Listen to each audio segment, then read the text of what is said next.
अब मैं आपको इम्पेयरमेंट ऑफ गुडविल की बात मजीद एक डिटेल्स की है जो कि डिस्कस करने जा रहा हूं।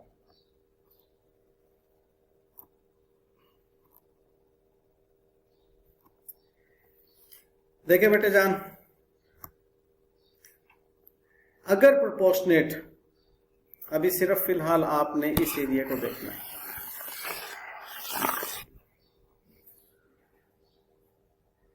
अगर आपने एक प्रोपोर्शनेट गुडविल कैलकुलेट की हुई है तो उसकी इंपेयरमेंट का डेबिट सिर्फ और सिर्फ ग्रुप रिटेन अर्निंग में जाएगा, क्योंकि प्रोपोर्शनेट के अंदर गुडविल एट्रीब्यूटेबल टू एनसीआई तो नहीं थी। ठीक है, यानी कि अगर आपने प्रोपोर्शनेट गुडविल कैलकुलेट की हुई है 19,250 और वो 19,250 का कहता है उसमें सपोजली 10,000 इंपेयर हो गया है, तो 10,000 की इंपेयरमेंट का डेबिट जो है, इंपेयरमेंट का मतलब एक्सपेंस है ना, लॉस है ना, तो डेबिट ही होगा ना उसका, वो डेबिट जो है वो ग्रुप रिटेन अर्निंग है।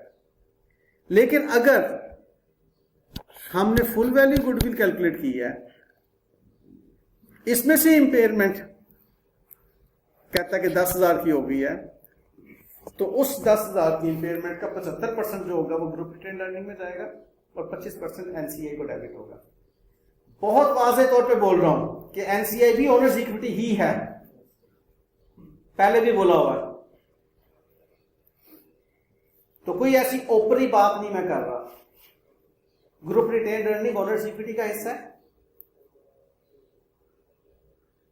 जिसमें पेरेंट की रिटेन अर्निंग सारी की सारी होती है और 75% ऑफ द सब्सिडरी होती है जो कि पेरेंट ने खरीदी होती है। बाकी जो 25% ऑफ द सब्सिडरी है वो एनसीआई के पास होती है, तो वो भी तो ओनर्स इक्विटी है। ओके, अब ये देख लीजिए,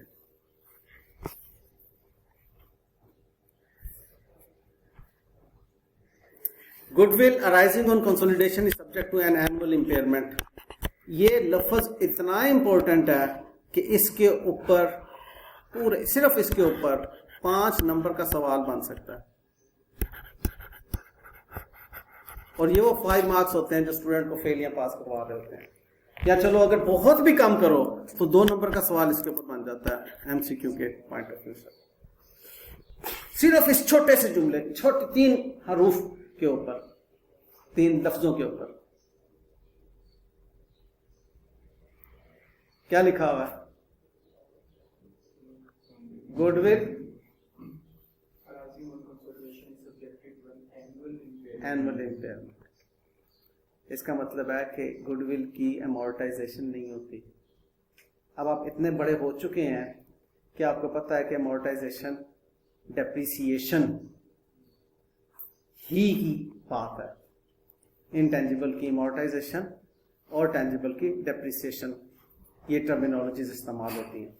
और जब अमोर्टाइजेशन या डेप्रिसिएशन की बात आती है तो उसका मतलब ये होता है कि हमने पहले से अंदाजा लगा रखा है कि इस एसेट ने हमें इस साल में इतने इकोनॉमिक बेनिफिट्स ट्रांसफर करने हैं, इस एसेट से मुताल्लिक इतने बेनिफिट्स हमें कंज्यूम हो जाने हैं, लिहाजा उसको डेप्रिसिएट कर दो या अमोर्टाइज कर दो।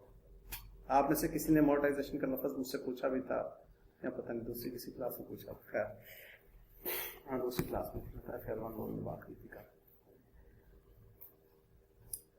आपने तो अमोर्टाइजेशन पढ़ा हुआ है ना, उसमें इंटेंजिबल एसेट्स में पढ़ा हुआ है ना।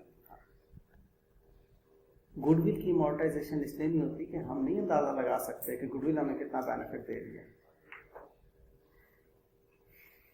तो गुडविल का एनुअल इंपेयरमेंट टेस्ट होता है, इंपेयरमेंट टेस्ट।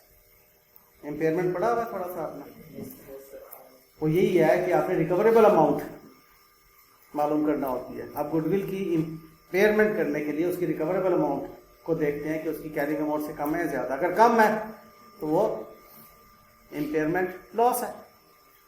आपकी स्टेज पे गुडविल की रिकवरेबल अमाउंट कैलकुलेट करने का एग्जामिनर कभी नहीं कहेगा, सीफैप लेवल पे AAFR1 में कहेगा। आपकी स्टेज पर बहुत भी फनकारी लगाएगा तो ये कहेगा कि गुडविल की रिकवरेबल अमाउंट जो है वो जैसे इधर 2 लाख आपकी 22,000 या कितनी गुडविल सॉरी निकली थी, आपकी गुडविल निकली थी 23,000, गुडविल 23,000 और सपोज वो कह देगा कि इसकी रिकवरेबल अमाउंट 20,000 है, सिर्फ आपको टेस्ट करने के लिए कि मैं इम्पेयरमेंट का लफ्ज़ इस्तेमाल किए बगैर जरा टेस्ट करूं बच्चे को, उसको पता है कि रिकवरेबल अमाउंट और जो गुडविल की कैलकुलेटेड कैरिंग अमाउंट आई है उन दोनों का डिफरेंस इम्पेयरमेंट होता है, वरना वो आपको कह देगा कि 3,000 की इम्पेयरमेंट।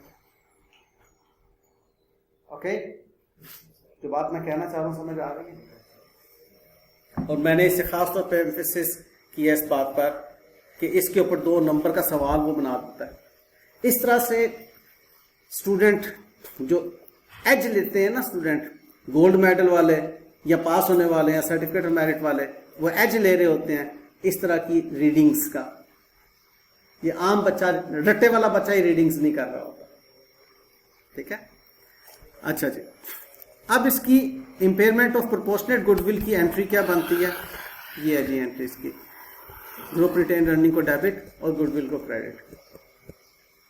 ग्रुप रिटेन अर्निंग को डेबिट का मतलब क्या है कि वो एक्सपेंस है, एक्सपेंस डेबिट, और गुडविल इंपेयर होगी, क्रेडिट होगी।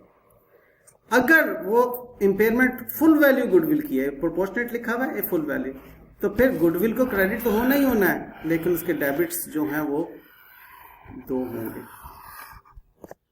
प्रोपोर्शनेटली आप उसके डेबिट्स 75% 25%, ये आपका जो डेबिट होगा ये to the extent controlling percentage और ये to the extent NCI percentage होगा।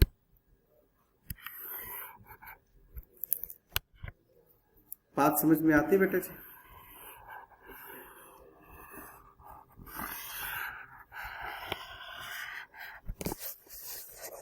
तो यहां पर उसने बता दिया कि non controlling interest at the year end would then be 21,350, यानी कि अगर वो कहता है 4,600 की, ये आपने 23,000 की गुडविल कैलकुलेट की है ना ऊपर, अभी 23,000 की गुडविल कैलकुलेट की है, कहता है कि वो 23,000 की गुडविल जो है 20% इंपेयर हुई है। ठीक है, तो 20% इंपेयर हुई का मतलब क्या है? 4,600 की इंपेयर हुई है। ठीक है ना बेटे जान, 4,600, तो 4,600 का आप 75% और 4,600 का 25% लीजिएगा, ये 3,450 और 1,150 आता है। ठीक है, ये दोनों डेबिट हैं, टैब ज्यादा एक लग गई है, पीछे आ गया, अदरवाइज दोनों डेबिट हैं,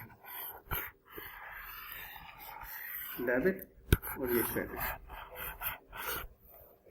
फॉलोड?